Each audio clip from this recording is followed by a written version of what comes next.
éclairci, toi, là. Voilà. Je sens que Non, je suis... tu as pris froid, c'est pas le mot. Non, j'ai pas pris froid. J'ai mangé un machin. J'ai pris une table, parce qu'il y a la réalisatrice Marion Vernou qui est là, qui mangeait des gâteaux. J'en ai pris un, c'est une anecdote sans intérêt. Pas du tout, et là, son importance. Non, je regardais... il y a la plaque de Mopi, et Mopi, c'était Qui était Mopi? C'était le secrétaire chauffeur de Rému, et quand on voulait faire accepter un rôle à Rému, on disait tout le temps, voilà, monsieur Rému, il y a le premier rôle, c'est le... Et puis il y a aussi, on a pensé pour le rôle, alors, ou du chauffeur, ou du mec qui dit madame est servie, on a pensé à Mopi. Et au lieu de parler de son rôle qui faisait 200 pages, et celui de Mopi en faisait une, il dit, ah, vous croyez qu'il sera bien, Mopi? Décrivez-moi bien le rôle. Et ben alors, à un moment, il doit arriver là, ouvrir la porte et dire, madame est servie. Ah, écoutez, je ne sais pas si les livres, et ça, il adorait parler pendant des heures des contrats de Mopi. C'est mignon de voir la place de Mopi. Où est-ce que tu as appris toutes ces histoires? Parce que... Mais ça, c'est dans les souvenirs de Pagnol. J'adorais, moi, tous les livres de confidence de Pagnol. C'était son antre ici. C'était des rendez-vous de toute cette bande-là. Et Pagnol, c'est un fou de ça. C'est un conteur incroyable. Il y a pas mal de gens, genre Ramon Castin, qui ont écrit beaucoup de livres d'entretien. J'adore, moi, tous les livres, toutes les mémoires d'acteurs, ou même des stars jusqu'au second couteau. J'achetais beaucoup ça dans les trucs où on brade des vieux livres ou les bouquinistes. Des mémoires de gens, ça allait jusqu'au...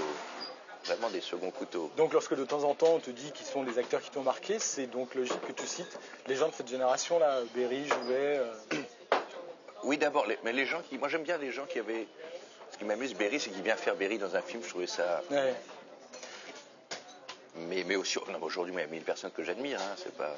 Tu as un point commun avec Sylvester Stallone, c'est que tu as une petite faiblesse pour l'art, tu collectionnes les toiles, c'est vrai? Mais pas, non, pas vraiment, j'ai juste quelques copains peintres, alors j'ai avec Jean-Paul Chambas ou Lucio Fanti, mais j'y connais rien, c'est juste que moi je les admire eux personnellement, et donc quand ils m'expliquent, je vais dans leur atelier, donc parfois je leur achète un beau, mais je connais très mal, mais je suis fasciné par les peintres, parce que nous, parfois dans les métiers du spectacle, on oublie vraiment, on se laisse happer par le milieu autour et par la réussite et tout ça, et de revoir des gens qui sont dans leur atelier. C'est des peintres qui sont du matin jusqu'au soir, qui sont vraiment, qui deviennent fous parce qu'ils cherchent le bon rouge, ou tout à coup ils savent pas si la toile est juste.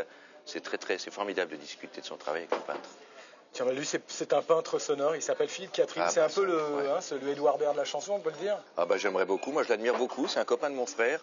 C'est un type formidable, mais je n'ai pas vu son film, c'est vrai. C'est un film, c'est absolument inclassable. C'est une espèce d'autoportrait attendri, délirant, fantasque. C'est absolument surréaliste. Ça ne sert absolument à rien. Et donc, c'est hautement recommandable. C'est très utile de ce point de vue-là. Et voilà, puis je crois que c'est bientôt, c'est bientôt ton anniversaire. Je ne sais pas ce qu'on peut t'offrir, mais prends déjà ça. Mais tu aurais dû mettre un petit paquet, que je fasse une surprise. Et c'était... Oh, c'était... Bah, merci beaucoup, je suis très content.